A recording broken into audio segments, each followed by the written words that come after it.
Welcome back to Vistriti education. आज का जो हमारा सब्जेक्ट का हम नया टॉपिक शुरू करने वाले हैं, साइकोलॉजी का सबसे पहला टॉपिक होता बाल विकास है, लेकिन हम शुरुआत करेंगे सेकंड यूनिट अधिगम से। अधिगम क्या है, कौन कौन से विशेषताएं होती हैं, महत्व होते हैं, इसके क्षेत्र क्या हैं, कौन कौन से सिद्धांत है, इसका पूरा डिटेल्स हम अध्ययन करने वाले हैं। तो सबसे पहले अधिगम है क्या, तो इसकी बात करें तो अधिगम क्या है। अधिगम सीखना है। अधिगम का अर्थ माना जाता है सीखना। और सीखना कैसे?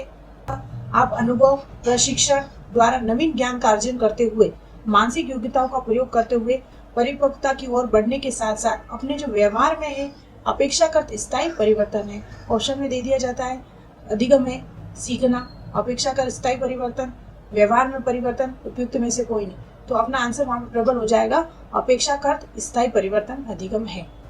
तो अब हम इसके बारे में देखते हैं कि इससे संबंधित अधिगम की जो परिभाषाएं पूछी जाती है वह महत्वपूर्ण रूप से कौन कौन सी हैं परिभाषाएं।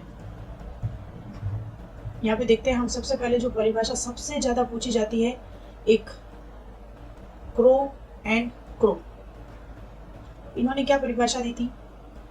आदत, ज्ञान और अभिवृत्ति का अर्जन करना ही सीखना है। करना सीखना है।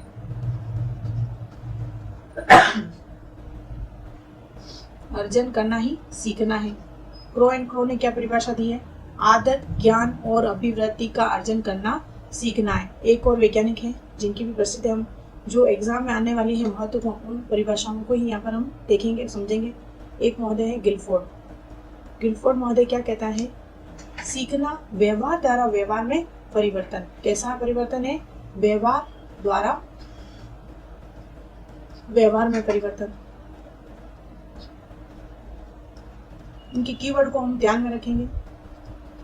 क्रो एंड क्रो क्या कहता है? आदत, ज्ञान और अभिवृत्ति का अर्जन सीखना है। गिलफोर्ड द्वारा क्या कहते हैं? व्यवहार द्वारा व्यवहार में परिवर्तन ही अधिगम है। एक और महोदय है जिनकी बात कर लेते हैं हम, जो प्रसिद्ध है, जिन्होंने क्रिया प्रस्तुत का अधिगम सिद्धांत भी दिया है, हम उनका आगे देखेंगे। एक स्किनर महोदय, इन्होंने कौन सी परिभाषा दी है? तो सीखना व्यवहार में, इनका जो कीवर्ड है उस कीवर्ड को ध्यान रखना है, उत्तरोत्तर परिवर्तन। कौन सा परिवर्तन? उत्तरोत्तर परिवर्तन। इस चीज को ध्यान में रखें, उत्तरोत्तर परिवर्तन करना है। इसी क्रम में हम एक परिभाषा और देख लेते हैं जिनकी आने की संभावना रहती है। वुडवर्थ। वुडवर्थ महोदय क्या कहते हैं? नवीन ज्ञान और नवीन अभिवृत्तियों का अर्जन करना ही सीखना है। क्या है? नवीन ज्ञान, नवीन अभिवृत्तियों का अर्जन करना, अभिवृत्तियों का अर्जन करना सीखना है। इसके साथ एक महत्वपूर्ण परिभाषा और है, उसको हम देख लेते हैं। एक और है जो गेट्स और अन्य, आपने नाम सुना होगा, गेट्स और अन्य। इन्होंने क्या कहा था? इन्होंने कहा था अनुभव एवं प्रशिक्षण द्वारा व्यवहार में परिवर्तन करना ही सीखना है। अनुभव तथा प्रशिक्षण के माध्यम से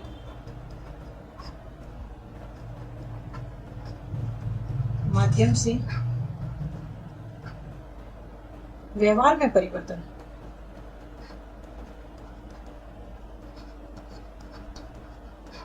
करना ही क्या है?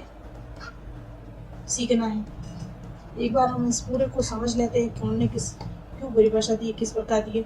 तो सबसे पहले बात आती है अधिगम क्या है। तो अधिगम क्या है? सीखना।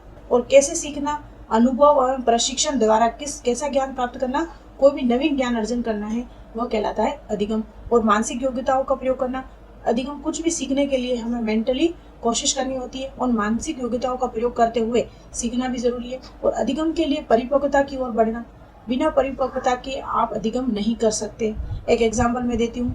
यदि एक छोटा बालक है और उसे आप कहते हैं कि बिल्कुल 6 महीने का बालक है और आप चाहते हैं कि वह साइकिल चलाए, कि आप चाहते हैं कि वह साइकिल चलाने का अधिगम सीखे, लेकिन वह नहीं सीख पाएगा क्योंकि वह उसका शरीर उस परिपक्वता की ओर नहीं बढ़ा है जो वह अधिगम कर सके। तो निरंतर अधिगम परिपक्वता के साथ साथ बढ़ता है, लेकिन परिपक्वता से संबंधित सीखना अधिगम नहीं कहलाता है। परिपक्व होना अधिगम के लिए आवश्यक है। क्या है? आवश्यक है। तो कहने का मतलब सीखना क्या है? परिपक्वता की ओर बढ़ना है, और परिपक्वता के बिना अधिगम हो ये आवश्यक नहीं है। इसे हम आगे और डिटेल से समझेंगे कि परिपक्वता से संबंधित रीट एग्जाम लगभग आप मान के चलिए 2018 में परिपक्वता से संबंधित प्रश्न पूछा गया था कि परिपक्वता से संबंधित सीखना है, अधिगम है, नहीं है, इससे संबंधित एक प्रश्न भी आया था। तो इसे विशेष तौर से हम ध्यान में रखेंगे। हम अब इसके बारे में हम परिभाषाएं देखते हैं। एक और है परिपक्वता की ओर बढ़ना, और व्यवहार में अपेक्षाकृत स्थायी परिवर्तन। सीखना क्या है? अपने जो जीवन में हम पहले जो चीज़ हमें नहीं आ रही थी, जैसे एक बालक साइकिल चलाना पहले नहीं जान रहा था, वह धीरे धीरे सीख कर साइकिल चलाना सीख जाता है, तो वह कहलाएगा उसके व्यवहार में परिवर्तन। और वह सीखा हुआ ज्ञान धीरे धीरे अगर अभ्यास के द्वारा एक स्थायी परिवर्तन की ओर बढ़ जाता है तो उसे कहते हैं अपेक्षाकृत स्थायी परिवर्तन। जो प्रश्न पूछ जाए अधिगम है तो अपेक्षाकृत स्थायी परिवर्तन, इसका जो करेक्ट आंसर होगा वो होगा अपेक्षाकृत स्थायी परिवर्तन। इससे संबंधित हमने ये परिभाषाएं देखी है, लगभग 5 परिभाषा। इससे अधिगम की बहुत सारी परिभाषाएं, लेकिन एग्जाम में मोस्टली यही देखने को मिलती है और जिसे आना आपको जरूरी है। सबसे पहले क्रो, इनको याद करने के लिए मैं आपको शॉर्ट ट्रिक बताऊंगी। जैसे कौवे की आदत क्या होती है? काऊ काऊ करने की। तो याद रखना है क्रो एंड क्रो। आदत, ज्ञान, अभिवृत्ति का अर्जन करना सीखना है। अब इस कीवर्ड को ध्यान में रखो, क्रो एंड क्रो। आदत, ज्ञान और अभिवृत्ति का अर्जन करना सीखना है। ये परिभाषा किसने दी थी? Crow and crow. फिर बात आती है गिलफोर्ड की, और गिलफोर्ड क्या कहता है? आपने जो व्यवहार है उसी के द्वारा आप व्यवहार में परिवर्तन करना सीखना है। गिलफोर्ड का क्या है? व्यवहार द्वारा व्यवहार। इस चीज को आप बार बार रटें, बार बार प्रयास करें बोलने का, तो निश्चित ही आपके व्यवहार में व्यवहार द्वारा व्यवहार परिवर्तन आना संभव है। गिलफोर्ड हो गया। और स्किनर में यहाँ पे न आ रहा है तो आप ध्यान में रखो उत्तरोत्तर। उत्तरोत्तर परिवर्तन, इसका कीवर्ड क्या हो जाएगा अपना? उत्तरोत्तर। स्किनर हमेशा कैसी बात करता है? उत्तर के प्रति उत्तर देने की बात करता है, ऐसे याद रखो आप। तो स्किनर ने क्या परिभाषा दी थी? सीखना व्यवहार में उत्तरोत्तर परिवर्तन करना है।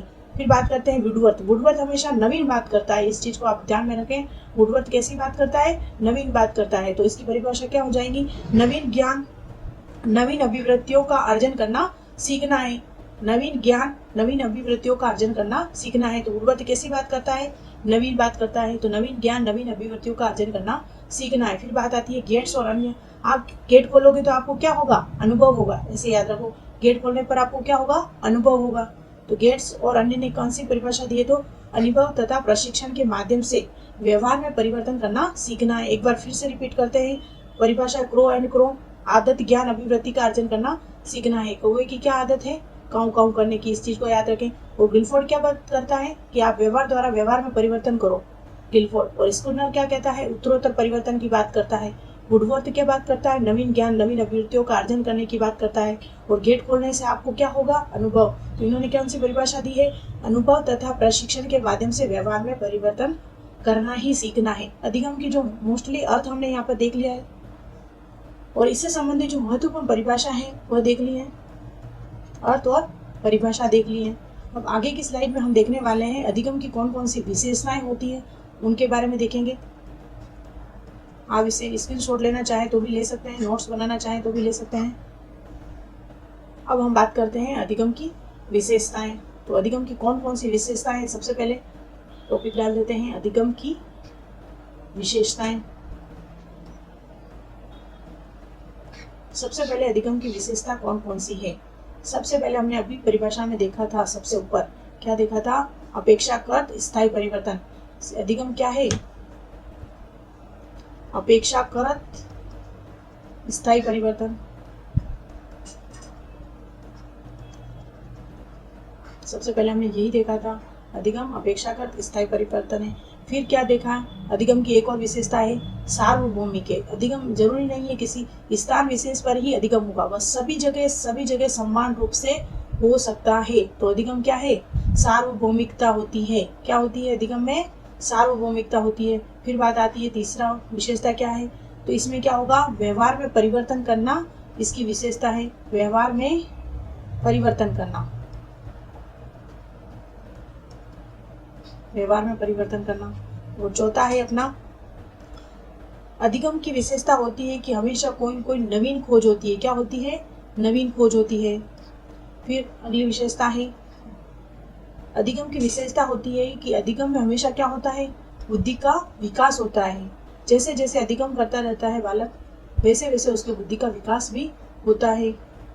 फिर होता है, जो भी अधिगम होता है वह क्या होता है? उद्देश्यपूर्ण होता है। कैसा होता है? किसी न किसी उद्देश्य को लेकर अधिगम होता है।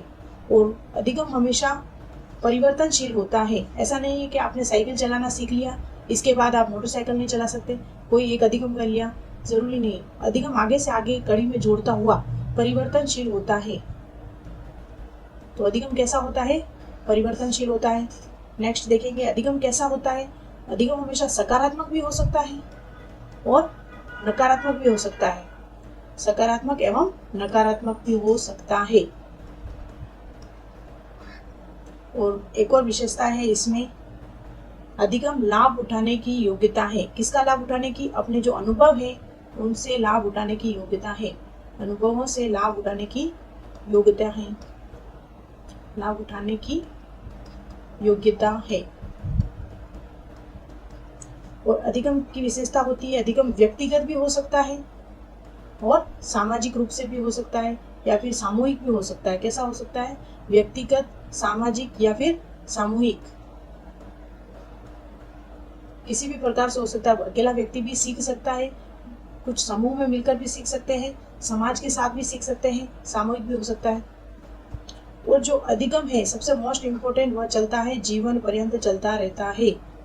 जीवन पर्यंत चलता रहता है। इसके साथ ही हम और देखते हैं अधिगम की कौन कौन सी और विशेषताएं। अधिगम औपचारिक और अनौपचारिक दोनों हो सकता है। औपचारिक, जरूरी नहीं है कि शिक्षा या फिर अधिगम आप किसी विद्यालय में भी सीखें, आप परिवार है, समाज में है, वैसे भी सीख सकते हैं। अधिगम के लिए कोई बाउंडेशन नहीं है। अधिगम क्या है? तो वातावरण की उपज है। क्या है? वातावरण की उपज है। वातावरण के साथ अंतःक्रिया कर बालक सीखता है। फिर आता है अधिगम क्रियाशीलता की उपज है। आप कोई क्रिया कर रहे हैं, उसके द्वारा भी आप सीखते हैं, तो क्रियाशीलता की उपज है। फिर बात करते हैं, अधिगम के लिए परिपक्वता का होना अनिवार्य है। इस चीज को ध्यान रखें, बिना परिपक्वता के बालक नहीं सीखेगा। और इसमें आप नोट करके लिखें, स्पेशल रोग, ये शायद 2018 में क्वेश्चन आया था, रोग दुर्घटना आदि के कारण। और जो ये रोग दुर्घटना आदि के कारण जो व्यवहार में कुछ समय के लिए जो परिवर्तन आता है, वह क्या कहलाती है? परीक्षा में आया था, उसको कहते हैं अभ्यस्तता। क्या कहते हैं? अभ्यस्तता। क्या कहलाती है? अभ्यस्तता।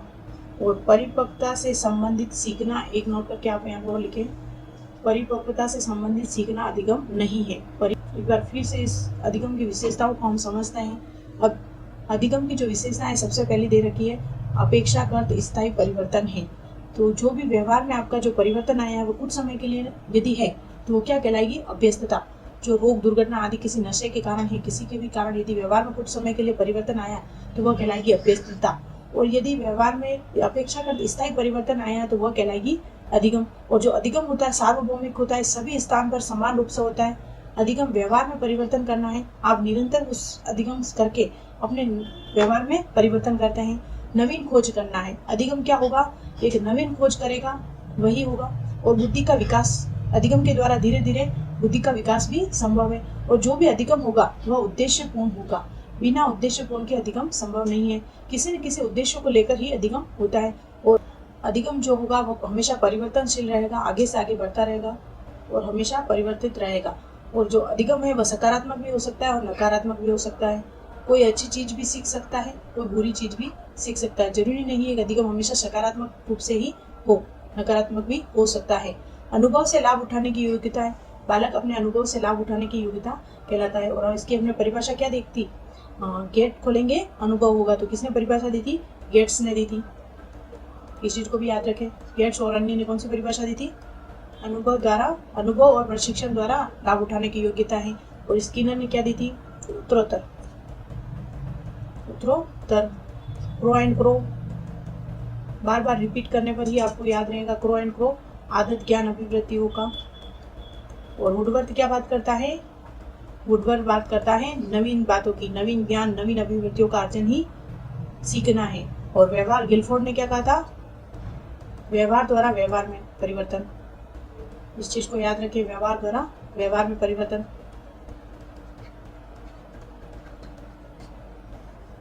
हम यहाँ पे थे, सकारात्मक एवं नकारात्मक दोनों तरफ से हो सकता है। अनुभव से लाभ उठाने की योग्यता है। और सीखना है जो व्यक्तिगत भी हो सकता है और सामाजिक या सामूहिक रूप से भी हो सकता है। एक अकेला व्यक्ति भी किसी चीज को सीख सकता है और समूह में रहकर भी किसी चीज को सीखा जा सकता है। और अधिगम होता है वह जीवन पर्यंत चलता रहता है, जरूरी नहीं है कि एक निश्चित सीमा तक समाप्त हो जाए। और अनौपचारिक और औपचारिक दोनों होता है। सीखना औपचारिक भी हो सकता है, आप किसी एकेडमिक में जाकर भी शिक्षा ले सकते हैं, या अनौपचारिक रूप से आप परिवार में ही कुछ गुण है वह भी सीखना के अंतर्गत आता है। और वातावरण की उपज, वातावरण के साथ अंतःक्रिया करते हुए यदि बालक सीखता है वह भी सीखना के अंतर्गत आता है। और क्रियाशीलता की उपज है, बिना क्रिया करके आप कोई भी चीज नहीं सीखते हैं, तो इस चीज को ध्यान में रखें, क्रियाशीलता की उपज है। और जो सबसे मोस्ट इम्पोर्टेंट है, अधिगम के लिए परिपक्वता का होना अनिवार्य है। और रोग दुर्घटना आदि के कारण व्यवहार में जो परिवर्तन है वो कुछ समय के लिए परिवर्तन आते हैं, वह अधिगम नहीं है। हम जानते हैं कि जो अधिगम है वह क्या है? अपेक्षाकृत स्थायी परिवर्तन है, और जो कुछ समय के लिए वह कहलाती है अभ्यस्तता। आज के हम इस लेक्चर में हमने देख लिया है अधिगम का अर्थ देख लिया है हमने, और इसके संबंधी जो भी परिभाषाएं हैं उनको समझ लिया है। और इसके साथ ही हमने देख ली है विशेषताएं। जो अगला लेक्चर होगा अपना इसके बाद वाला, उसमें हम देखेंगे अधिगम के प्रकार कौन कौन से हैं, और अधिगम के जो सिद्धांत हैं, व्यवहारवादी हैं, गेस्टाल्टवादी हैं, कौन कौन से हैं, उनको आगे के क्रम में हम देखेंगे। नेक्स्ट वीडियो हमारा होने वाला है अधिगम के प्रकार कौन कौन से हैं और इसके क्षेत्र कौन कौन से हैं, इससे संबंधित एक अगला वीडियो होने वाला है। तो थैंक यू सो मच। आज की वीडियो में इतना ही। इसको बार बार रिपीट करें, लाइक शेयर और सब्सक्राइब करना ना भूलें। Thank you so much. अर्थ देख लिया था हमने,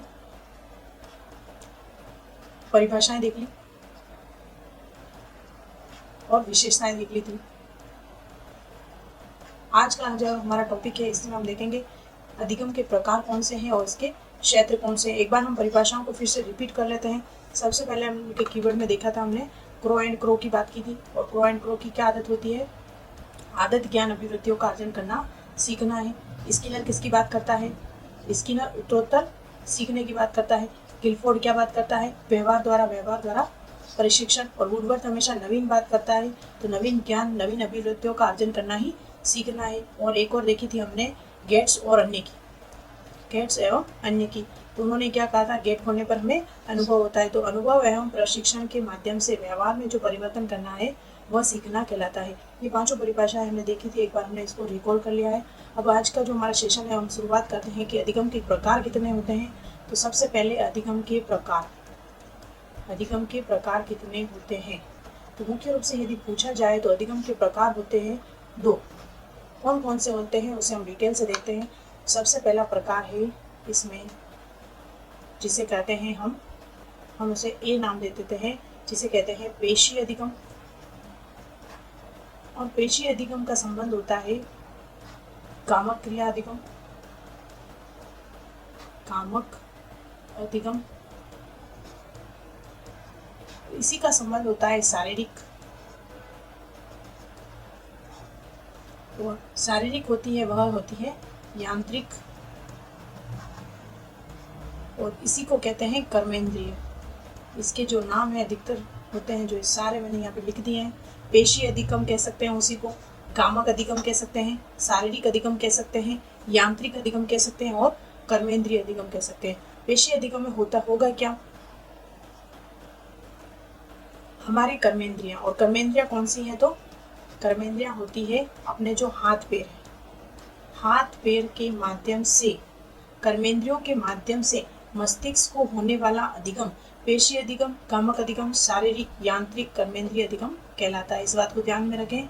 हाथ पैर के माध्यम से सीधा जो अपने मस्तिष्क को होगा अधिगम वह कहलाता है पेशीय अधिगम। हाथ पैर के माध्यम से मस्तिष्क को होने वाला अधिगम।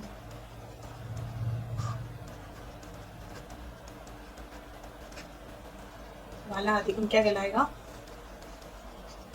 पेशीय अधिगम। इसका हम एग्जाम्पल देखते हैं, इसका एक एग्जाम्पल देखते हैं, जैसे कि नृत्य करना है, ढोलक बजाना, ये सारे इसके एग्जाम्पल हो गए। जैसे नृत्य करना, हाथ पैरों से नृत्य किया, फिर धीरे धीरे वह प्रारंभ में हाथ पैरों से प्रयास करेगा और एक समय ऐसा आएगा कि बिना प्रयास किए ही उसे नृत्य की सारी स्टेप्स याद हो जाएगी। तो ये किस प्रकार का अधिगम हुआ? पेशीय अधिगम हुआ। अपने हाथ पैर कर्मेंद्रियों के माध्यम से मस्तिष्क को होने वाला अधिगम क्या कहलाया? पेशीय अधिगम। अब दूसरा होता है, हम ध्यान में रखें, दूसरा होता है, यहाँ पे लिख देते हैं, संवेदी अधिगम। क्या होता है? संवेदी अधिगम। और इसी को हम कह देंगे मानसिक अधिगम। और जो पेशीय अधिगम था वो कर्मेंद्रियों से संबंधित था, तो ये संवेदी अधिगम किससे संबंधित होगा? हमारे ज्ञानेंद्रियों से संबंधित होगा, ज्ञानेंद्रिय अधिगम। और ये जो अधिगम होगा वो क्या होगा? हमारी ज्ञानेंद्रिया कौन कौन सी हैं? हाथ, कान, नाक, ये सारी हमारी क्या है? ज्ञानेंद्रियां। तो ज्ञानेंद्रियों के माध्यम से किससे होगा? ज्ञानेंद्रियां, ज्ञानेंद्रियों के माध्यम से मस्तिष्क को होने वाला अधिगम क्या कहलाता है? संवेदी अधिगम, मानसिक अधिगम, ज्ञानेंद्रिय अधिगम। ज्ञानेंद्रियों के माध्यम से मस्तिष्क को होने वाला अधिगम क्या कहलाता है? संवेदी अधिगम, मानसिक अधिगम, ज्ञानेंद्रिय अधिगम। तो इसके जो एग्जाम्पल हम देखते हैं, इसका एग्जाम्पल कैसे हो गया? जैसे किसी समस्या का समाधान करना है, समस्या का समाधान हो गया, यह हमारी ज्ञानेंद्रियों के माध्यम से मस्तिष्क को होगा अधिगम, किसी समस्या का समाधान करना। एक हो जाएगा, दूसरा कविता पाठ करना,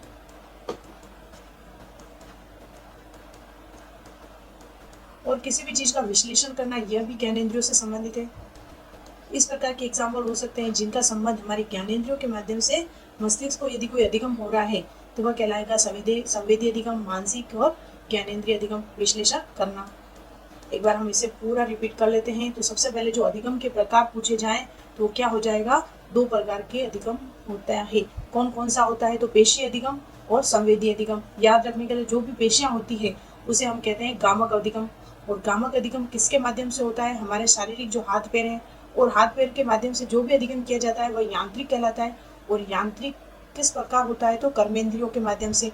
कर्मेंद्रियां कौन कौन सी होती है? तो हमारी हाथ पैर के माध्यम से यदि ज्ञान अधिगम जो भी मस्तिष्क को हो रहा है तो वह अधिगम क्या कहलाएगा? पेशीय, गामक, शारीरिक, यांत्रिक, कर्मेंद्रिय अधिगम कहलाएगा। और इसका एग्जाम्पल क्या हो गया? नृत्य करना है, ढोलक बजाना है, ये सारी जो क्रियाएं हाथ पैर के माध्यम से यदि हमारे मस्तिष्क को ज्ञान हो रहा है, अधिगम हो रहा है, हम उससे व्यवहार में परिवर्तन कर रहे हैं, तो वह कहलाएगा पेशीय अधिगम। और इसका दूसरा है संवेदी अधिगम, जिसमें ज्ञानेंद्रियों के माध्यम से मस्तिष्क को होगा।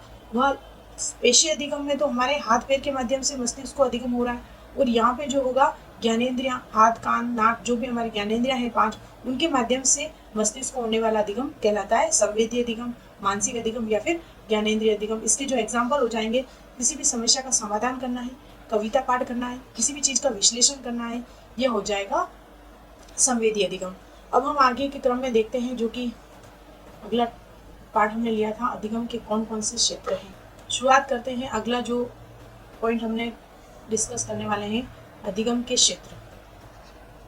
अधिगम का क्षेत्र, यहाँ से प्रश्न आने की संभावना रहती है। आजकल जो प्रश्न आ रहे हैं वह अप्लाइड क्वेश्चन आ रहे हैं। तो अधिगम के क्षेत्र कौन कौन से हैं, या फिर इसकी जगह कहीं कहीं दे देते हैं अनुक्षेत्र कौन कौन से हैं। अनुक्षेत्र, क्षेत्र दोनों एक ही चीज़ है, इस चीज़ को आप ध्यान में रखें। ये कितने प्रकार का होता है तो आपको याद रखना है, यह 3 प्रकार का होता है। कौन कौन सा होता है? तो सबसे पहले होता है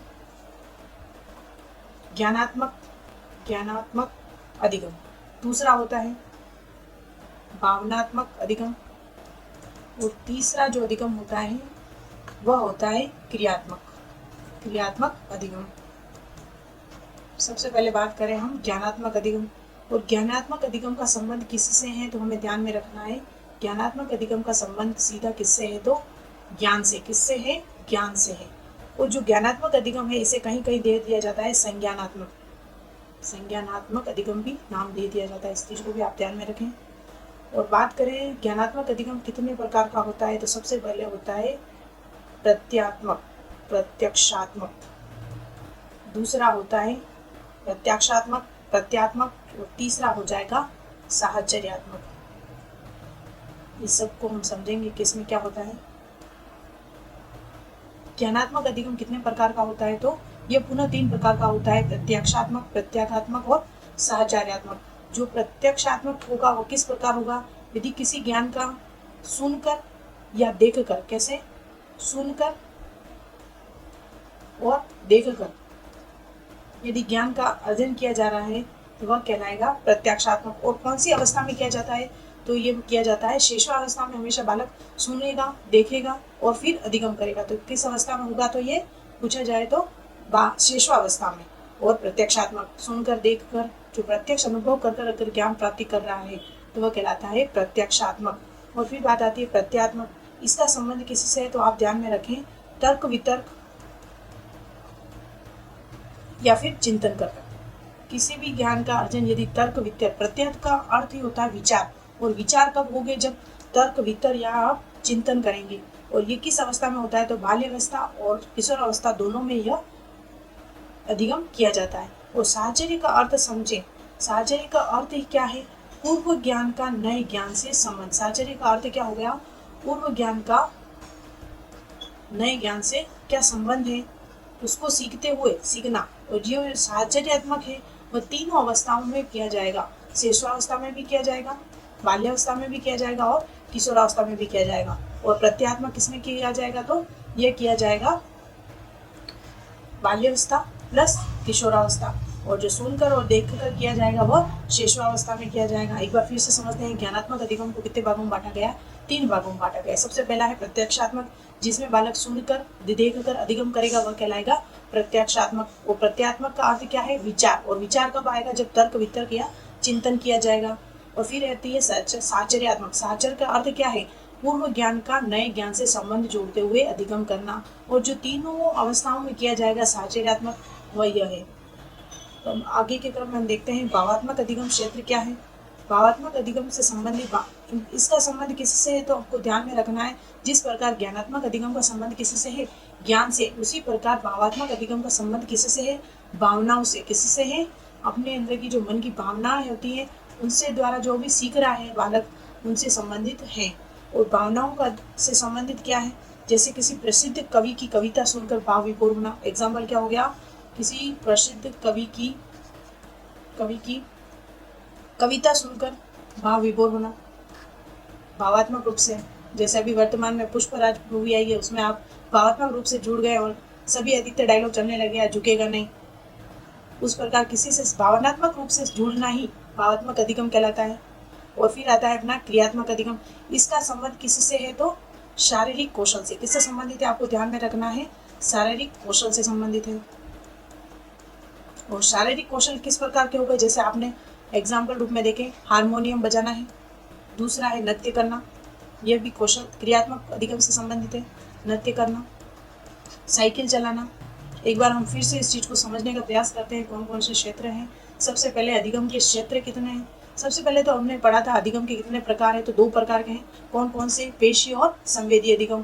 पेशीय अधिगम में क्या था, कर्मेंद्रियों के माध्यम से मस्तिष्क को होने वाला अधिगम क्या कहलाता है, पेशीय अधिगम। और कर्मेंद्रिया कौन सी है, हाथ पैर है, जैसे नृत्य करना है, ये सारी क्या हो जाएंगी, पेशीय अधिगम। पेशीय अधिगम को क्या कहते हैं, गामक, यांत्रिक, ये सारे जो अधिगम कहलाते हैं वह पेशीय अधिगम कहलाते हैं। और पेशीय अधिगम में एक और था जिसे हमने देखा था, जिसमें जैसे किसी चीज को यदि अपन हाथ पैर के माध्यम से अपने मस्तिष्क को यदि वो अधिगम हो रहा है, वह कहलाता है गामक, शारीरिक, यांत्रिक और पेशीय अधिगम। एक और था जिसमें अधिगम का क्षेत्र था, अधिगम का प्रकार था दूसरा, कौन सा था, तो संवेदी अधिगम। और इसमें क्या था, ज्ञानेंद्रियों के माध्यम से मस्तिष्क को होने वाला अधिगम क्या कहलाता है, संवेदी अधिगम। जैसे तर्क वितर्क करना है, संश्लेषण विश्लेषण करना है, समस्या का समाधान करना है, ये किसमें आ जाएगा, संवेदी अधिगम में। इसके आगे के क्रम में हमने यहाँ पे देखा था अधिगम के क्षेत्र कितने हैं, तो 3 प्रकार के क्षेत्र हैं। कौन कौन से, ज्ञानात्मक अधिगम, भावात्मक अधिगम और क्रियात्मक अधिगम। ज्ञानात्मक का संबंध किससे है, ज्ञान से है। भावात्मक का अधिगम का संबंध किससे है, भावनाओं से है। और क्रियात्मक अधिगम का संबंध किससे है, शारीरिक कौशल से। ज्ञानात्मक को वापस 3 भागों में बांटा गया है, प्रत्यक्ष, प्रत्यात्मक और साहचर्यात्मक। प्रत्यक्षात्मक में क्या होगा, वो बालक सुनकर और देखकर सीखेगा। और ये कौन सी अवस्था में होगा, तो शेषवावस्था में होगा।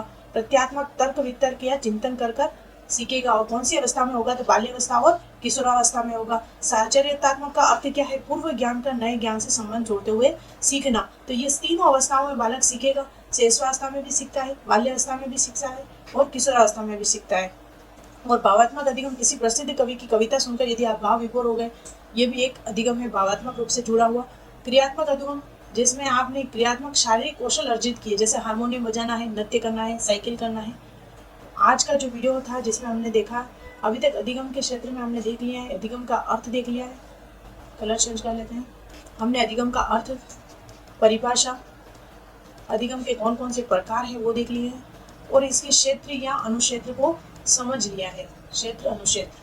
आगे के जो क्रम में हम देखेंगे, अधिगम के सिद्धांत को कितने भागों में बांटा गया है, व्यवहारवादी, संज्ञानवादी, आधुनिक संज्ञानवादी कौन है, तो उसमें सबसे पहला कौन है? थॉर्नडाइक है। इसको आगे के क्रम में हम देखेंगे। तो बने रहिए हमारे साथ साइकोलॉजी की क्लास पढ़ने के लिए। Thank you so much. Like, share एवं सब्सक्राइब करना ना भूलें। अधिगम के बारे में हमारी क्लास चल रही थी, जिसमें हमने अधिगम का अर्थ देख लिया है, अधिगम की विशेषताएं देख ली है, परिभाषा देख ली, इसके क्षेत्र कौन से हैं, प्रकार कौन से हैं, इसके बारे में हम चर्चा कर चुके हैं पहले।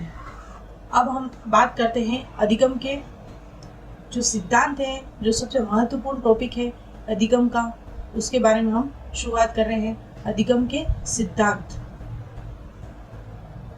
और अधिगम का जो सिद्धांत है वह कितने भागों में बांटा गया है? तो मुख्यतः हम अपनी सुविधा के अनुसार इसे 3 भागों में बांट देते हैं। सबसे पहला आता है व्यवहारवादी। व्यवहारवादी अधिगम सिद्धांत। दूसरा आता है संज्ञानवादी अधिगम सिद्धांत। तीसरी बात आती है आधुनिक संज्ञानवादी। आधुनिक संज्ञानवादी।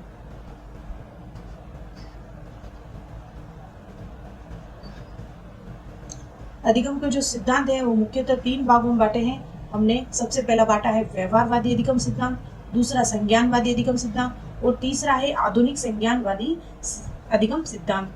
जो व्यवहारवादी है वो किस पर बल देंगे? हमेशा उद्दीपक और अनुक्रिया पर। उद्दीपक और अनुक्रिया पर। और जो संज्ञानवादी है वह किस पर बल देंगे? इस बात को ध्यान रखिए, आपके उद्देश्य पर बल देंगे, आपकी समझ और सूझ पर। और जो आधुनिक संज्ञानवादी हैं वह किस प्रकार की बात करेंगे? जैसे समाज है, अंतःक्रिया, ये सारे कीवर्ड आपको वैज्ञानिकों को डिफरेंट करने में आपकी मदद करेंगे। व्यवहारवादी अधिगम यदि आ जाता है, पूछ लिया जाता है निम्न में से कौन सा सिद्धांत व्यवहारवादी है, संज्ञानवादी है, तो आपको मोटे रूप से ये याद रखना है, व्यवहारवादी जो अधिगम सिद्धांत है वह किस पर बल देता है? उद्दीपक और अनुक्रिया पर। जो संज्ञानवादी है वह उद्देश्य, समझ या सूझ पर बल देंगे। आधुनिक संज्ञानवादी समाज और अंतःक्रिया पर बल देंगे। आज जो हम डिटेल से पढ़ने वाले हैं व्यवहारवादी अधिगम के सिद्धांत, हम शुरुआत करने वाले हैं, जिसके अंदर भी थॉर्नडाइक है, पावलो है, स्किनर है, ये तीनों क्रम अपने चलते रहेंगे। तो शुरुआत करते हैं। सबसे पहले व्यवहारवादी अधिगम सिद्धांत के अंदर कौन कौन से सिद्धांत हम पढ़ने वाले हैं। तो सबसे पहला आता है उद्दीपक अनुक्रिया का सिद्धांत। उद्दीपक अनुक्रिया का सिद्धांत है। दूसरा है अपना अनुकूलित अनुक्रिया का सिद्धांत। अनुकूलित अनुक्रिया का सिद्धांत। तीसरा है अपना क्रिया प्रसूत। क्रिया प्रसूत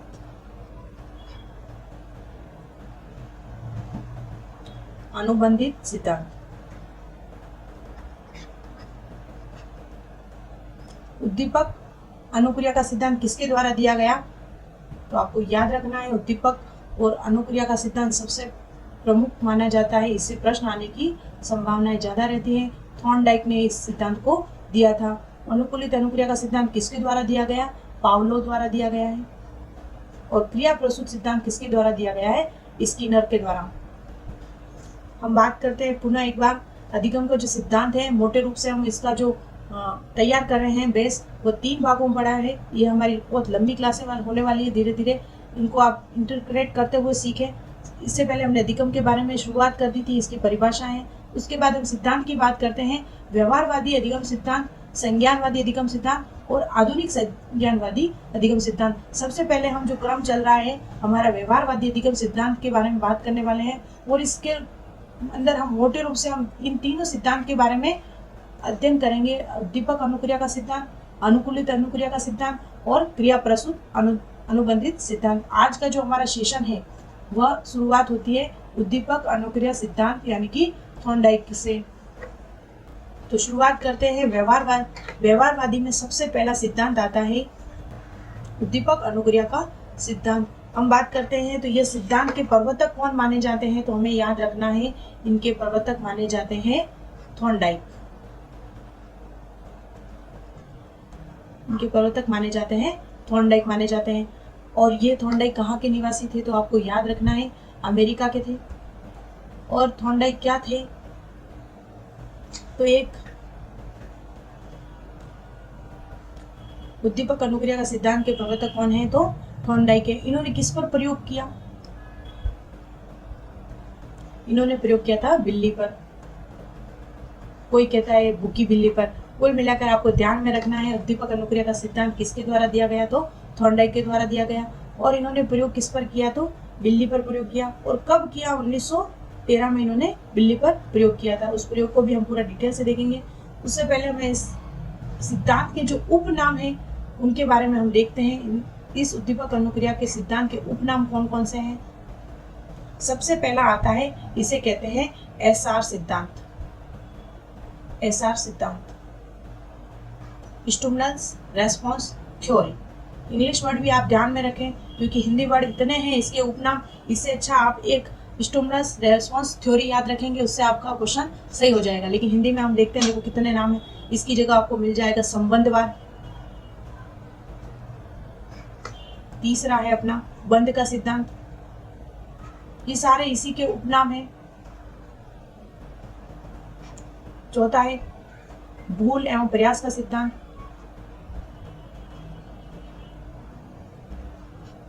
पांचवा है प्रयत्न एवं त्रुटि का सिद्धांत।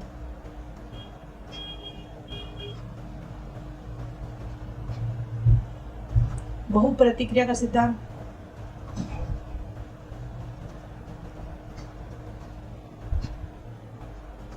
संयोजनवाद का सिद्धांत।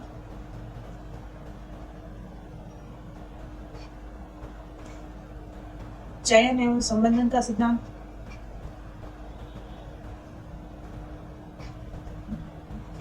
सीखने का संबंध सिद्धांत।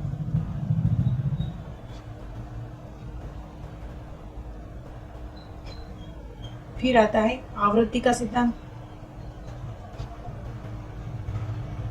इसी को कभी कभी कह दिया जाता है एस टाइप अधिगम।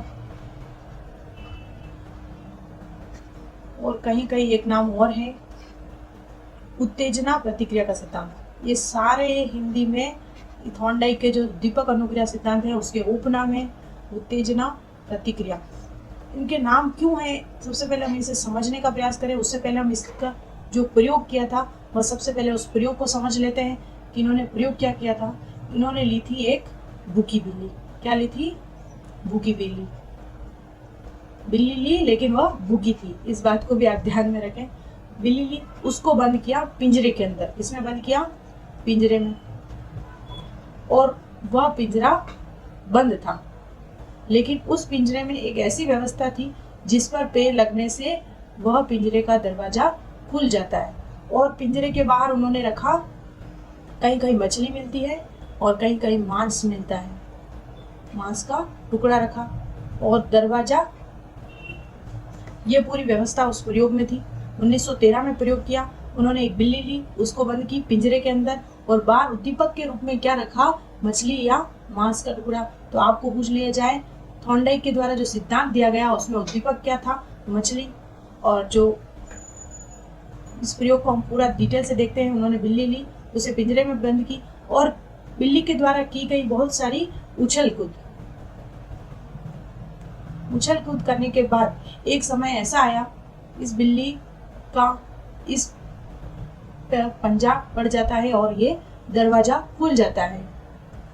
दरवाजा खुलना, और दरवाजा खुलने के बाद उसे क्या प्राप्त हो गया? भोजन या फिर मछली। इस पूरे प्रयोग में प्रश्न बनता है, जो उद्दीपक क्या था? मछली या मांस। और जो अधिक पूछा जाता है, बिल्ली द्वारा कौन सा अधिगम क्या किया गया? प्रश्न यह आता है, अधिगम क्या किया गया? अधिगम क्या था? उसने क्या सीखा था? पिंजरा खोलना। अब इसे पूर्ण प्रयोग को हम देखते हैं। बिल्ली को पिंजरे में बंद कर दिया गया। प्रारंभ में उसने बहुत सारी उछल कूद की। एक समय ऐसा आया, उसका पैर इस लीवर पर दब जाता है और दरवाजा खुल जाता है और उसे मछली या मांस का टुकड़ा मिल जाता है। ऐसे ही निरंतर कार्य बार बार इसे पिंजरे में रोका गया और बाद में एक समय ऐसा आया, बिल्ली ने एक पंजे में ही दरवाजों को खोल दिया और उसने यह अधिगम कर लिया है किस प्रकार इस दरवाजों को खोल सकते हैं। तो इसमें सीखा क्या था उसने? दरवाजा खोलना इसमें उसने अधिगम था, न कि भोजन प्राप्त करना। प्रश्न आया था, थॉर्नडाइक ने बिल्ली का अधिगम था भोजन प्राप्त करना, दरवाजा खुलना, मछली या मांस, उपरोक्त सभी। तो क्या आंसर हो जाएगा उसमें? दरवाजा खोलना। उसने अधिगम क्या किया था? दरवाजा खोलना। अब इनके जो उपनाम है क्यों है, इनको बारे में हम देखते हैं। सबसे पहले एसआर सिद्धांत क्यों कहते हैं? तो स्टिमुलस यानी इसमें उद्दीपक था, उद्दीपक सिद्धांत। संबंधवाद का सिद्धांत, इसमें वो जो बिल्ली के सामने उद्दीपक रखा गया था वह उसका और बिल्ली का संबंध था, इसलिए संबंधवाद का सिद्धांत क्या जाता है? पिंजरे के आगे बिल्ली है, उसके सामने कोई ऐसी वस्तु रख दी जिससे वह उत्तेजित नहीं हो रही है या फिर उसके प्रति वह आकर्षित नहीं हो रही है, उससे उसका कोई लेना देना नहीं है, क्या वह अनुक्रिया करेगी? नहीं करेगी। इसलिए जो भूखी बिल्ली के सामने क्या रखा गया? मछली का मांस का जो टुकड़ा रखा गया वह अनुक्रिया के लिए प्रेरित कर रहा था, इसलिए इसे संबंधवाद भी कहते हैं। बंध का सिद्धांत, यानी कि संबंध और बंध एक ही बात है। भूल एवं प्रयास, प्रारंभ में उसने बहुत सारे प्रयास किए, भूल की, उसके बाद निश्चित एक समय ऐसा आया कि दरवाजा खुल गया। फिर प्रयत्न और त्रुटियां, प्रारंभ में उसने बहुत सारे प्रयास किए, बहुत सारी त्रुटियां की। एक प्रारंभ में उसने चारों दिशाओं में पंजे मारे, बाद में उसने एक निश्चित दिशा निकाली कि हाँ इस दिशा में लीवर अनुक्रिया करने पर दरवाजा खुलता है, तो उसने एक दिशा में करने का प्रयास किया। फिर उसने एक निश्चित अनुक्रिया पर अपना बल दिया, यानी कि वहां पर सीख लिया। प्रयत्न और त्रुटि से उसने सीख लिया। बहु प्रतिक्रिया, यदि बिल्ली एक दो पंजे मारती और बार बार प्रयास नहीं करती तो क्या वह दरवाजा खुलता? नहीं। संयोजनवाद, संयोजनवाद से ये तात्पर्य, यह पूरा नियम, अगर संयोजनवाद, यदि बिल्ली अनुक्रिया करती रहती और कभी भी यदि इस लीवर तक नहीं पहुंचती तो क्या वह अधिगम कर सकती थी? इसे कहते हैं संयोजन होना। चयन और संबंधन, बहुत सारी अनुक्रिया में से उसने सही अनुक्रिया का जो चयन किया था वह कहलाया चयन और संबंधन। और सीखने का संबंध सिद्धांत, आवृत्ति का सिद्धांत, यहाँ पर जो सिद्धांत है वह बार बार बालक को अनुक्रिया करने पर बल देता है, बार बार आवृत्ति पर जोर देता है। एस टाइप यानी कि उद्दीपक संबंधित अधिगम। उत्तेजना प्रतिक्रिया, उत्तेजना के यदि मछली या मांस का टुकड़ा नहीं दिखता उसको तो क्या वह उत्तेजना या फिर उस उद्दीपक के प्रति आकर्षित होती? नहीं होती, इसलिए उत्तेजना प्रतिक्रिया का सिद्धांत भी कहते हैं। एक बार पुनः अपन रिवाइज कर लेते हैं। उद्दीपक अनुक्रिया का सिद्धांत किसने दिया था? थॉर्नडाइक ने दिया था। और कब दिया था? 1913 में। उन्होंने किस पर प्रयोग किया? तो बिल्ली के ऊपर प्रयोग किया। प्रयोग तो थॉर्नडाइक ने बहुत सारे जानवरों पर किया, लेकिन जो प्रसिद्ध है वह किया था बिल्ली के ऊपर।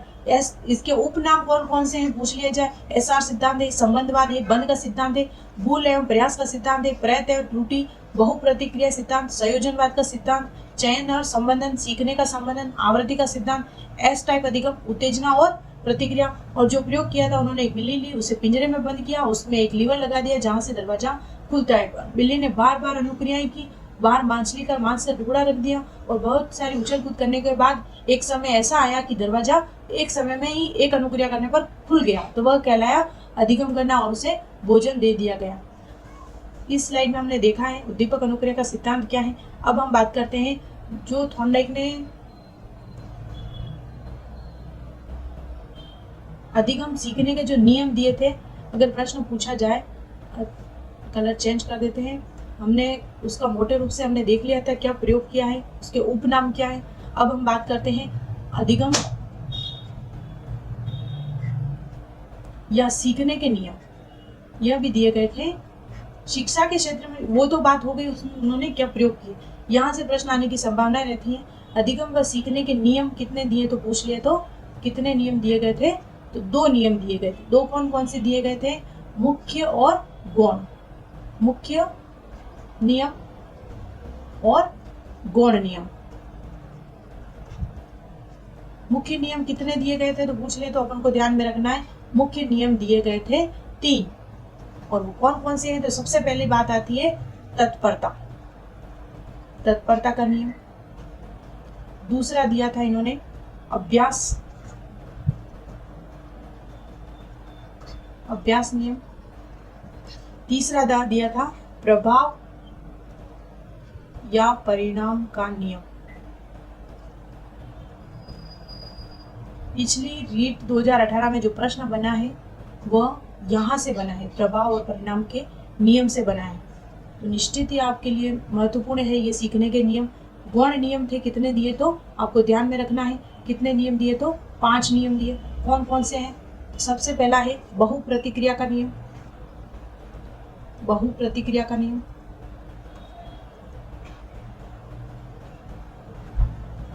दूसरा है आंशिक क्रिया का नियम। आंशिक क्रिया का नियम। तीसरा है मानसिक विन्यास।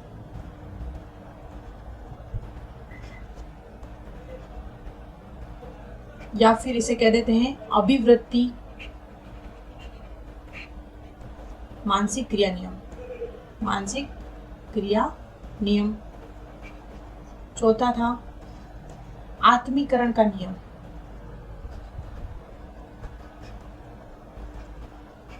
और अंतिम 5वां था साहचर्य परिवर्तन का नियम। मुख्य रूप से अधिगम के सीखने के कितने नियम दिए तो 2 नियम दिए थे। मुख्य नियम कितने दिए? 3। और गौण नियम कितने दिए? 5। एग्जाम में पूछ लिया जाए सीखने के नियम कितने दिए तो 2। मुख्य नियम कितने दिए तो 3। गौण नियम कितने दिए तो 5। मुख्य रूप से सीखने के कुल कितने नियम दिए तो ये प्रश्न भी बना हुआ है 8। इस बात को भी आप ध्यान में रखें। एग्जामिनर कुछ भी पूछ सकता है, आपको हमेशा तैयार रहना है। सबसे पहले बात आती है तत्परता का नियम, अभ्यास का नियम और प्रभाव या परिणाम का नियम। इसको हम पूरा डिटेल से देखते हैं। इससे संबंधित जो प्रश्न आते हैं, सबसे पहला आता है तत्परता का नियम। इसमें क्या है? तत्परता, इससे संबंधित तत्परता से यानी कि यदि बालक को तैयार करना, इसका आशय क्या है? तैयार करना। इसके संबंध में एक कहावत पूछी जाती है कि एक विद्यालय में बालक को जबरदस्ती तो ले जाया जा सकता है लेकिन उसे पढ़ने के लिए बाध्य नहीं किया जा सकता। एक घोड़े को तालाब तक तो ले जाया जा सकता है लेकिन उसे पानी पीने के लिए बाध्य नहीं किया जा सकता। और वह पानी कब पिएगा? जब वह तत्पर होगा। तो इससे संबंधित एक कहावत कौन सी है? एक तो घोड़े वाली है। घोड़े को पानी के तालाब भाभी क्या कर रहा है? कट तो ये क्या करने का आपने? रास्ता लिए 2 मिनट बैठो। तत्परता का नियम जिसमें सबसे पहला आता है तैयार करना। Cut start.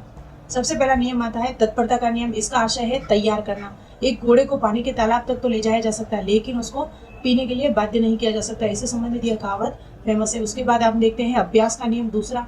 इसमें कहावत कौन सी है? तो करत करत अभ्यास के जड़मति होते सुल्तान, यानी कि बार बार किसी भी क्रिया को करने से निरंतर व्यवहार में परिवर्तन हो जाता है। इसका एक और उपनाम है उपयोग या अनुपयोग का नियम। उपयोग या अनुपयोग का नियम। यदि किसी वस्तु या कर्म का बार बार अभ्यास कराया जाएगा। But 2 minute. सबसे पहले स्टार्ट। अभ्यास का नियम, इसका अन्य नाम क्या है? उपयोग या अनुपयोग का नियम। किसी भी चीज को यदि बार बार आप कर रहे हैं तो वह धीरे धीरे आपके निरंतर व्यवहार में आ जाएगी। लेकिन धीरे धीरे अगर आपने उसे बंद कर दिया है, अनुप्रयोग यानी कि उसका प्रयोग करना बंद कर दिया, निश्चित ही वह धीरे धीरे कम हो जाएगी। यह कहलाती है अभ्यास का नियम। फिर आता है प्रभाव और परिणाम का नियम, जो कि 2018 में आपके एग्जाम में इससे संबंधित प्रश्न आया था। इससे संतोष या असंतोष का नियम भी कहते हैं। संतोष या असंतोष का नियम। जैसे किसी भी चीज की आपका एग्जाम, किसी एक एग्जाम आपने क्लियर कर लिया है तो उससे आपको प्रभावित होकर आप दूसरा एग्जाम भी क्लियर कर लेते हैं। जैसे सफलता से ही सफलता मिलती है। सफलता से ही सफलता मिलती है। एक बार पुनः हम रिवाइज कर लेते हैं इस पूरे को जिसमें हमने पढ़ा है। सबसे पहले हमने थॉर्नडाइक के बारे में पढ़ा, व्यवहारवादी आते हैं, उसमें उद्दीपक और अनुक्रिया के बारे में देखा था, उसका पूरे जो भी उपनाम है आप रिवाइज करके देख लें। उसके बाद हमने देखा है इस स्लाइड में हम देखते हैं अधिगम व सीखने के नियम कितने दिए थे, 2 दिए थे, मुख्य नियम और गौण नियम। मुख्य नियम दिए थे 3, कौन कौन से, तत्परता का नियम, अभ्यास का नियम, प्रभाव एवं परिणाम का नियम। और 5वां जो नियम दिया था बहु प्रतिक्रिया का नियम, आंशिक क्रिया का नियम, मानसिक विन्यास का, आत्मीकरण का, साहचर्य परिवर्तन का। इसको भी थोड़ा सा डिटेल में देख लेते हैं। बहु प्रतिक्रिया यानी कि उसने बालक को बहु प्रतिक्रिया कर सीख सकता है। आंशिक क्रिया का नियम, मानसिक विन्यास, यदि बालक में थोड़ा सा ही मेंटल नहीं होगा तो वह सीखने नहीं पाएगा। आत्मीकरण, जो भी उसने सीखा है उसे आत्मसात नहीं करेगा तब तक वह सीख नहीं पाएगा। और साहचर्य का अर्थ हमने पहले भी देखा है, पूर्व अनुभव का नए अनुभव से ज्ञान को जोड़ते हुए सीखना, वह कहलाता है साहचर्य परिवर्तन का नियम। आज का जो हमारा सेशन हुआ है उसमें हमने थॉर्नडाइक के सिद्धांत के बारे में सीखा है। तो नेक्स्ट वीडियो जो भी होगा हम आगे पावलो का जो है नियम उसके बारे में देखने वाले हैं। और यदि आपको इससे संबंधित जो भी नोट्स वगैरह फिर चाहिए तो आपको विस्तृत ऐप डाउनलोड करना है। और thank you so much, like share subscribe करना ना भूलें। वेलकम बैक टू विस्तृत एजुकेशन। आज का जो हमारे साइकोलॉजी का जो चैप्टर चल रहा था जिसमें हमने अधिगम का टॉपिक चल रहे थे, अधिगम के सिद्धांत, थॉर्नडाइक हमने पढ़ लिया था। उसके बाद आज हम पढ़ने वाले हैं पावलो का जो शास्त्रीय अनुबंधन सिद्धांत है उसके बारे में। इसमें जो भी प्रश्न बनने की संभावना रहती है। चलो शुरुआत करते हैं आज के सेशन की। पावलो का शास्त्रीय अनुबंधन का सिद्धांत। सबसे पहले बात की जाती है ये महोदय हमारे कौन है, तो पावलो। उनको थोड़ा ध्यान से देखें कैसे हैं। पावलो का शास्त्रीय अनुबंधन सिद्धांत, इनके बारे में थोड़ा सा परिचय देख लेते हैं। इनका जो जन्म हुआ था 26 सितंबर 1849 में कहाँ हुआ था, ये रशियन एम्पायर थे और न्याज में हुआ था। और इनकी जो मृत्यु हुई थी, इनसे संबंधित प्रश्न तो नहीं आते हैं लेकिन आप थोड़ी सी जानकारी रखें तो इसमें कोई गलत बात नहीं है। इनकी मृत्यु हुई थी 27 फरवरी 1936। कहाँ से प्रश्न बनेंगे मैं आपको बता दूंगी किस प्रकार का प्रश्न बन सकता है। तो यहाँ से आपका प्रश्न बन सकता है ये क्या थे, तो एक प्रकार चिकित्सक थे, अधिकतर प्रश्न आया था। पावलो संबंधित थे, चिकित्सक, पशु चिकित्सक, इस प्रकार के प्रश्न आए हुए हैं तो इसको ध्यान में रखें। ये किससे संबंधित थे, शरीर विज्ञान और चिकित्सक थे। पावलो का सामान्य परिचय में देखते हैं हम, ये एक फिजियोलॉजिस्ट थे जिसे शरीर विज्ञान भी कहते हैं। और जो पावलो का जो नोबेल मिला था, इनको मिला था 1904 में 1904 में इन्हें जो फिजियोलॉजी और मेडिसिन के लिए नोबेल पुरस्कार से नवाजा जाता है। एकमात्र ऐसे अधिगम सिद्धांत में पूछा जाता है कि जिन्हें नोबेल से नवाजा गया 1904 में। और सबसे पहले माना जाए तो इन्होंने ही अधिगम सिद्धांत पर कार्य किया था। जो थॉर्नडाइक का नाम हम जानते हैं वो 1913 में उन्होंने थॉर्नडाइक का जो सिद्धांत दिया था वो 1913 में दिया था, जबकि जो पावलो ने 1904 में ही इनको नोबेल मिल गया। तो आप देख लें इस प्रकार प्रश्न यहाँ से बनने की संभावना है। यह पहला रूसी नोबेल पुरस्कार विजेता था। सबसे बड़ी बात ये जो रूसी नोबेल पुरस्कार विजेता थे जो कि सबसे फर्स्ट थे। और 2002 में प्रकाशित सामान्य मनोविज्ञान की समीक्षा में एक सर्वेक्षण में 20वीं शताब्दी के 24वें सबसे उद्धृत मनोचिकित्सक के रूप में पावलो को स्थान दिया गया। शास्त्रीय कंडीशनिंग तथा चिर प्रतिष्ठित प्रानुकूलन, पावलो के सिद्धांत विभिन्न शैक्षणिक कक्षाओं सहित प्रयोगात्मक एवं नैदानिक सेटिंग में संचालित करने के लिए किया गया। ये सामान्य परिचय है जिसमें से प्रश्न बनने की संभावना आती है कि पावलो का संबंध कहाँ से था, तो आपको ध्यान रखना है रसिया से था। और ये क्या थे, तो चिकित्सक थे और इन्हें नोबेल पुरस्कार से नवाजा गया था 1904 में। और ये एक मनोचिकित्सक के रूप में भी पावलो को स्थान दिया गया था। ये प्रश्न बनने की संभावना है। और इन्होंने कौन सा सिद्धांत दिया था, तो शास्त्रीय कंडीशनल थ्योरी, जो कि आज हम उसके बारे में विस्तृत चर्चा करने वाले हैं। सबसे पहले जो पावलो का शास्त्रीय अनुबंधन सिद्धांत है उसके अन्य नाम कह दो या फिर उपनाम कह दो, कौन कौन से हैं। थॉर्नडाइक के भी हमने देखे थे कौन कौन से थे। थॉर्नडाइक के जो नियम देखे थे वो हमने लिख कर देखे थे, लेकिन यहाँ पे मैंने एक पीपीटी तैयार कर दी जिससे आपका समय व्यर्थ ना हो। सबसे पहले शास्त्रीय अनुबंधन का सिद्धांत भी कहते हैं, प्राचीन अनुबंधन सिद्धांत, संबंध प्रत्यावर्तन का सिद्धांत, सहज अनुबंधन का सिद्धांत, संबंध प्रतिक्रिया का सिद्धांत। और थॉर्नडाइक में हमने क्या देखा था, संबंधवाद। दोनों को कंपैरिजन करते हुए देखें, कंफ्यूजन नहीं होना है। थॉर्नडाइक में क्या था, उद्दीपक अनुक्रिया का सिद्धांत का नाम क्या था, संबंधवाद, जबकि यहाँ पर संबंध प्रतिक्रिया का सिद्धांत है।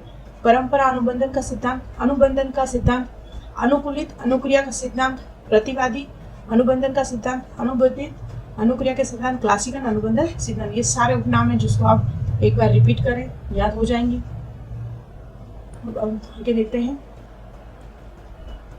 सबसे पहले जो हमने यहाँ पे प्रयोग देखने वाले हैं, जो उन्होंने प्रयोग किया था उसके बारे में मैंने यहाँ पे देखो। सबसे पहले उन्होंने, मैं पहले आपको एक टर्म बताती हूँ, जिससे प्रश्न बनते ही है, यहाँ से आपको ध्यान से देखना है। सबसे उन्होंने लिया था भोजन, और भोजन के प्रति, भोजन को देखकर कुत्ते क्या आती है, लार आना। क्या आती है, लार आना। भोजन था, वह क्या था, उद्दीपक। एक होता है उद्दीपक जिसके प्रति उत्तेजना होती है, और भोजन था उद्दीपक, और लार आना क्या होती है, उसके प्रति होने वाली अनुक्रिया। अब कंफ्यूजन होता है बच्चा, अनानुबंधित है, अनुबंधित है, उसका सारा डाउट यहाँ पे क्लियर हो जाएगा। भोजन होता है, ध्यान से समझने की कोशिश करें, भोजन होता है वह स्वाभाविक होता है कि किसी को भी देखकर उसके प्रति लार आ जाती। तो भोजन क्या हो गया, स्वाभाविक उद्दीपक। क्या हो गया, स्वाभाविक उद्दीपक। और जो भोजन के प्रति जो लार आती है वह क्या हो जाएगी, स्वाभाविक अनुक्रिया। स्वाभाविक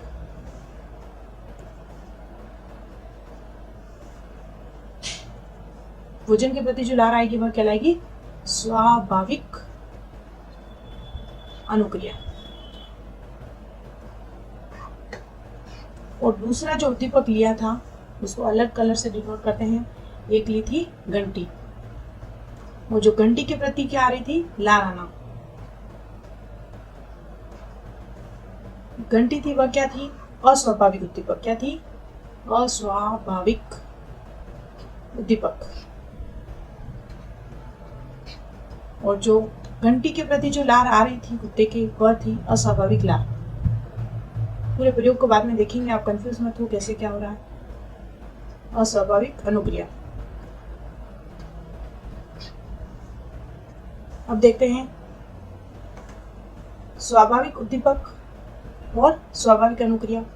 इसी को इंग्लिश में क्या कहेंगे, अनकंडीशनल स्टिमुलस। Unconditional stimulus. और अनकंडीशनल के प्रति जो अनुक्रिया है, रेस्पॉन्स, तो वो क्या हो जाएगा, अनकंडीशनल रेस्पॉन्स। और जो घंटी है वह क्या हो जाएगी, कंडीशनल अनुबंधित कंडीशनल स्टिमुलस। और जो घंटी के प्रति लार आ रही है वही कहलाएगी कंडीशनल रेस्पॉन्स। एक बार समझने का प्रयास करें। देखो, पावलोव ने 2 प्रकार के उद्दीपक लिए थे। उसने सबसे पहले घंटी बजाई। प्रयोग को एक बार देख लेते हैं, फिर आपको समझ में आएगा थोड़ा। उसने क्या किया था, घंटी बजाई। घंटी बजाने के बाद उसे भोजन दिखाया। भोजन दिखाने के बाद उसको भोजन दे दिया।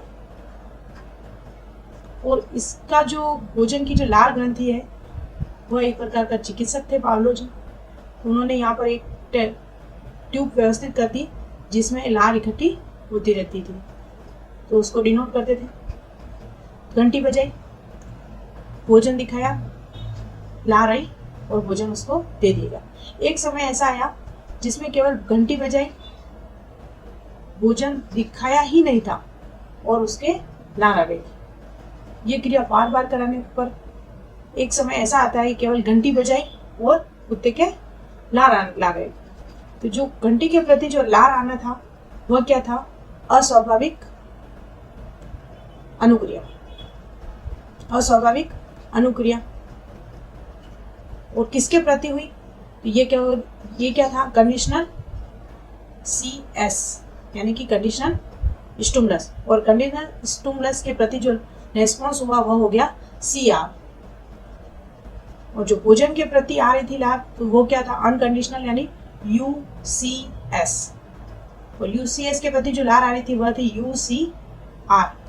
इंग्लिश वर्ड ध्यान में रखें। इसके अलावा भी एक शब्द और आता है, जैसे भोजन के प्रति जो लार आ रही थी वह कहलाता था अनानुबंधित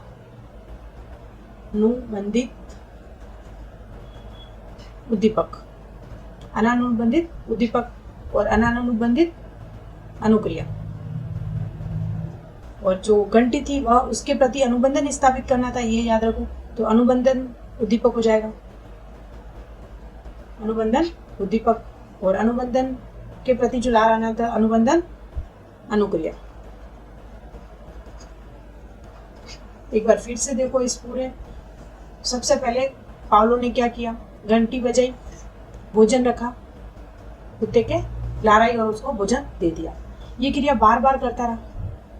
और एक समय ऐसा आया केवल पावलो ने घंटी बजाई और उसके प्रति लार आ गई, और घंटी बजाने पर जो लार आ गई वह कहलाया उसका अनुबंधन स्थापित हो गया। तो अनुबंधन का सिद्धांत इसीलिए कहते हैं किसी भी वस्तु के प्रति जो अनुबंधन हो जाता है वह अनुबंधन का सिद्धांत कहलाता है, जो कि घंटी के प्रति कुत्ते के जो लार आने की जो अनुक्रिया थी उससे संबंध स्थापित किया। और डिटेल से आगे देखते हैं।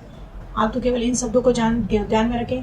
जो भोजन था वह क्या था? स्वाभाविक उद्दीपक था, और स्वाभाविक उद्दीपक था और लार आना, भोजन के प्रति जो लार आ रही थी वह कहलाया स्वाभाविक अनुक्रिया।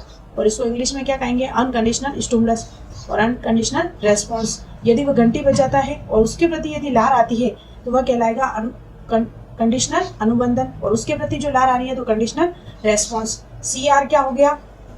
CS, प्रश्न यहीं से बनता है कि CS क्या था, CR क्या था, UCS क्या था। तो इस चीज को आप ध्यान में रखें। जो भोजन था वह क्या था? भोजन UCS, और भोजन के प्रति जो लार आ रही थी वह क्या थी? UCR, और जो घंटी थी वह क्या थी? CS, कंडीशनल स्टिमुलस, और घंटी के प्रति जो लार आ रही थी वह क्या थी? CR। बस ये इस चीज को आप ध्यान में रखें, किसे UCS, किसे UCR, किसे CS, CR कहते हैं।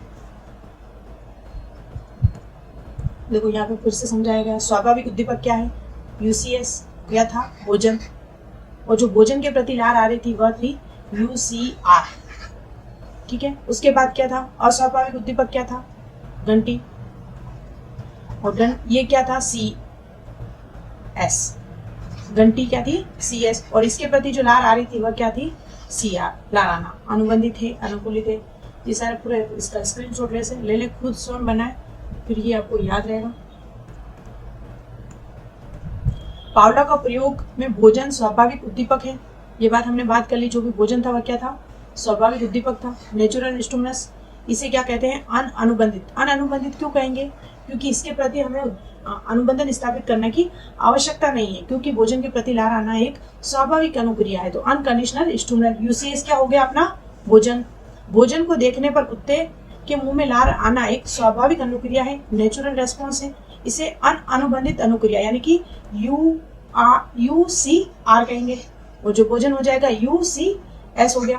भोजन देने के पहले घंटी बजाना अनुबंधित उद्दीपक है।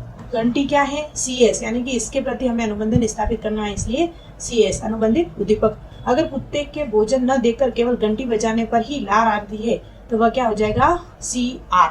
यहाँ पे मिसप्रिंट हो गया, यहाँ पे क्या हो जाएगा? CR। उम्मीद है कि आपने UCS किसे कहते हैं, UR किसे कहते हैं, पूरा ये सारा सीख लिया होगा। अब इसमें पावलो की जो टर्म थी उसमें कुछ प्रश्न यहाँ से भी आने की संभावना रहती है। कौन कौन से वर्ड है? सबसे पहला है उद्दीपक सामान्यीकरण क्या है? Stimulant generation. जब व्यक्ति अनकंडीशनल स्टिमुलेंट्स की प्रतिक्रिया सीख लेता है तो उस उद्दीपन से मिलते जुलते अन्य उद्दीपकों के प्रति भी वैसा ही रेस्पॉन्स करता है। जैसे अलग अलग घंटियों की आवाज सुनने पर कुत्ता लार टपकाना शुरू कर देता है। यानी कि सामान्यीकरण क्या हुआ? वह किसी भी, जैसे कुत्ते के सामने एक प्रकार की घंटी बजाई, लेकिन दूसरी घंटी बजने पर भी यदि उसके लार आ जाती है तो वह क्या कर पा रहा है? उद्दीपक के प्रति सामान्यीकरण की जो क्रिया होती है वह नहीं कर पा रहा है, तो वो क्या हो जाएगा? उद्दीपक सामान्यीकरण। फिर बात आती है विलोपन क्या है? अगर कंडीशनल स्टिमुलेंस के बाद अनकंडीशनल स्टिमुलेशन प्रदान न करे तो कुछ समय बाद रेस्पॉन्स आना बंद हो जाता है। घंटी की आवाज सुनने के बाद यदि एक समय आता है ऐसा है कि हमने अनुबंधन स्थापित कर दिया, लेकिन हमने क्या किया? घंटी बजाने के बाद यदि कुत्ते को भोजन या खाना नहीं देते हैं तो एक समय ऐसा आएगा कि कुत्ता समझ जाएगा कि भोजन तो मिलने वाला है नहीं, और वह लार आना बंद हो जाएगा। तो वह क्या कहलाएगी? क्रिया विलोपन कहलाती है। धीरे धीरे वह बंद हो जाएगी। फिर आती है विभेद करना। इसमें व्यक्ति जो भी पहले जो उद्दीपक सामान्यीकरण था जिसमें वह अंतर नहीं कर पा रहा था, घंटियों की अलग अलग घंटियों बजाने पर भी यदि लार आ रही थी, इसमें क्या हो जाएगा? वह अंतर करना सीख लेगा। इसमें व्यक्ति ओरिजिनल अनकंडीशनल स्टिमुलेंस और अदर स्टिमुलेंस के बीच विभेद या अंतर करना शुरू कर देता है। जैसे बहुत सारी घंटियां बजने के बावजूद भी कुत्ता यह पहचान जाता है कि किस घंटी की आवाज के बाद खाना मिलेगा, उसे किसी भी अन्य घंटी से कोई फर्क नहीं पड़ेगा। तो विभेद हो गया, विलोपन हो गया, उद्दीपक सामान्यीकरण हो गया। इस चीज को ध्यान में रखें। फिर आती है बात, जो पावलो ने जो सिद्धांत दिया था उसके जैसा ही वॉटसन द्वारा भी शास्त्रीय अनुबंधन पर कार्य किया गया था। उन्होंने अपने पुत्र पर किया था, वॉटसन पर, जो कि 11 महीने का शिशु था। प्रश्न आ जाता है कि शास्त्रीय अनुबंधन का सिद्धांत और किसने अप्लाई किया था? ध्यान में रखना है, अपने वॉटसन के द्वारा भी 1921 में इस पर प्रयोग किया गया था। और किस पर किया था इन्होंने? शिशु पर किया था, अल्बर्ट का, जो कि 11 महीने का था। वाटसन ने अल्बर्ट को सफेद चूहे से डरने के लिए सफेद चूहे की तेज व डरी हुई आवाज को साथ फेंकता था। पहले अल्बर्ट के सामने चूहा आने पर डर का संकेत नहीं दिखा था, लेकिन जब चूहे को तेज डरी हुई आवाज छोड़ा तो अल्बर्ट चूहों से डरने लगा। यानी कि डरी हुई आवाज और चूहे के बीच अनुबंधन स्थापित करने का कार्य भी वाटसन द्वारा किया गया था। तो पूछ लिया जाए तो आपको थोड़ा सा ये भी ध्यान में रखना है। शिक्षा में अनुबंधन सिद्धांत के अनुप्रयोग कौन कौन से हैं? यह सिद्धांत शिक्षा में किस प्रकार इसका उपयोग करता है? यह स्वाभाविक नीति पर आधारित है। अनुबंधन सिद्धांत पशु पक्षियों के प्रशिक्षण में सहायता करता है। जो भी सर्कस में अधिकतर आपने देखे होंगे शेर वगैरह सब, ये जो भी सिखाते हैं वो अनुबंधन के सिद्धांत पर ही कार्य करता है। इस सिद्धांत के उपयोग में मंद बुद्धि बालकों के अधिगम को बढ़ाया जा सकता है। इसमें प्रभावशाली बालकों की अपेक्षा मंद बुद्धि जो भी बालक होती है उनकी शिक्षण व्यवस्था में इस सिद्धांत का प्रयोग किया जाता है। यह सिद्धांत बालकों में अच्छी आदतें, प्रश्न आया हुआ है कि अच्छी आदतों के निर्माण के लिए शिक्षण का कौन सा सिद्धांत उपयोगी होगा, तो आपको ध्यान रखना है अच्छी आदतों के निर्माण का यदि आ जाता है और बुरी आदत को छुड़ाने में कौन सा सिद्धांत उपयोग होता है तो शास्त्रीय अनुबंधन का सिद्धांत उपयोगी माना जाता है। शिक्षण में शिक्षक सहायक सामग्री का इसी सिद्धांत पर आधारित है। जो श्रव्य दृश्य सामग्री मानी जाती है, आपने पढ़ा है श्रव्य और दृश्य, श्रव्य दृश्य सामग्री का उद्गम इसी शिक्षण सूत्र से निकला है, सिद्धांत से। इस बात को भी आप ध्यान में रखें। अब इससे संबंधित उदाहरण आ जाते हैं, जैसे इस सिद्धांत का जो अच्छी आदतों का निर्माण है, ये तो आपको ध्यान में रखना ही है। माता पिता बच्चों की सुबह नींद जगाते हैं तो बालक उठ जाता है, स्वाभाविक उद्दीपक है। स्वाभाविक अनुक्रिया हुई जब माता बालक को उठाने से पहले बल्ब जलाती है, बाद में आवाज लगाती है। यह क्रिया ज्यादा समय तक होती है तो बालक बल्ब जलते ही उठ जाता है। प्रश्न ऐसा पूरा उदाहरण दे देंगे और पूछ लेंगे ये किससे संबंधित है, तो आपको ध्यान में रखना है किससे संबंधित है, तो ये शास्त्रीय अनुबंधन से संबंधित है। पशुओं के प्रशिक्षण में यदि सर्कस के शेर के प्रशिक्षण में सिखाया जाता है, चाबुक से मारने पर शेर रिंग के अंदर छलांग लगाता है, तो चाबुक से मरना स्वाभाविक उत्तेजक है। यदि चाबुक मारने से पहले ही भोपू की आवाज सुनाई जाती है तो थोड़े ही देर में शेर भोपू व चाबुक के अनुबंधन स्थापित कर लेता है। अब मात्र भोपू बजाने से ही छलांग मारता था। सबसे पहले जो शेर को जो ट्रेनिंग दी जाती है उसमें उनको वास्तव में चाबुक होता है, उस पहले वो कुछ बजाया जाता है, कोई भी विशल है वगैरह बजाई जाती है, उसके बाद उसे चाबुक मारा जाता है ताकि वो छलांग लगाए। प्रारंभ में ऐसा करते हैं। एक समय ऐसा आता है केवल वो विशल बजाते ही शेर को लगता है कि चाबुक पड़ने वाला है तो वो पहले ही छलांग लगा देता है। इस प्रकार उनका जो प्रशिक्षण करवाया जाता है वह शास्त्रीय अनुबंधन पर ही आधारित होता है। भय दूर करने में बालक प्राय पुलिस, डॉक्टर, चूहा आदि को देखकर डर जाते हैं क्योंकि उनके साथ अनुबंधन स्थापित कर चुके हैं। यदि इसके डर को दूर करना है तो प्रति अनुबंधन के द्वारा किया जा सकता है। तो अनुबंधन का जो सिद्धांत है उसमें से संबंधित किस प्रकार के जो प्रश्न आए उनको भी सम्मिलित किया है। देखते हैं किस प्रकार के क्वेश्चन हैं। कुत्ते के साथ पावलो के प्रसिद्ध प्रयोग में वह शब्द कौन सा था जिसका उपयोग भोजन का वर्णन करने के लिए किया गया था? उसके लिए कुत्ता स्वाभाविक रूप से लार टपकाता था। बात की थी हमने पावलो के जो एक तो था भोजन, एक घंटी, और भोजन के प्रति जो लार आ रही थी और घंटी के प्रति जो लार आ रही थी, दो बात थी। भोजन था जो क्या था? स्वाभाविक उद्दीपक था। क्या था? स्वाभाविक उद्दीपक, और इसी को कहते हैं इंग्लिश में अनकंडीशनल UCS, और इसके प्रति क्या आई थी? लार, तो UCR, और घंटी क्या थी? अस्वाभाविक उद्दीपक, और ये क्या था? CS, और इसके प्रति जो लार आ रही थी CR। तो इस बात को ध्यान रखें। क्या पूछा है? भोजन का पूछा है, तो भोजन क्या था? स्वाभाविक उद्दीपक। नेक्स्ट क्वेश्चन देखेंगे। पावलो के अनुकूलित पर्यावर्तन सिद्धांत के शैक्षिक निर्यात के संबंध में विचार कीजिए। यह सिद्धांत जटिल विषयों को सिखाने में उपयोगी नहीं है, सही बात है। इस सिद्धांत से अधिगम स्थायी नहीं होता है, सही बात है। धीरे धीरे विलोप हो जाता है यदि शिक्षण में वह कार्य नहीं करता। अनुशासन के लिए दंड पुरस्कार सिद्धांत इसी सिद्धांत पर आधारित है, जो भी है इससे संबंधित है। ये शिक्षण में श्रव्य दृश्य उपकरणों का प्रयोग इसी सिद्धांत से संबंधित है। जो सारे कथन है वह सही है। ऑप्शन नंबर अपना बी इसमें सही हो जाएगा। ई पावलो के प्राचीन अनुबंधन सिद्धांत में भोजन है।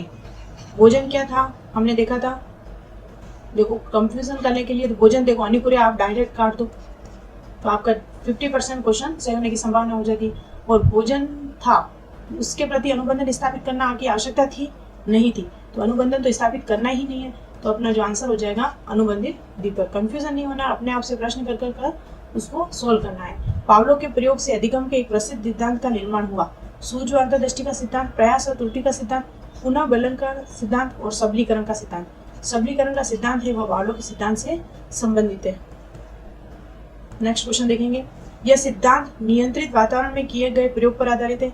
हाँ सही बात है, क्योंकि जो भी कुत्ते को किया था प्रयोग में, उसमें एपरेटर में बंद कर दिया था और उसके लार जो जीभ थी उसका ऑपरेशन कर उससे एक ट्यूब में व्यवस्था की गई थी, एक नियंत्रित परिस्थितियां थी। तो ये बात सही है।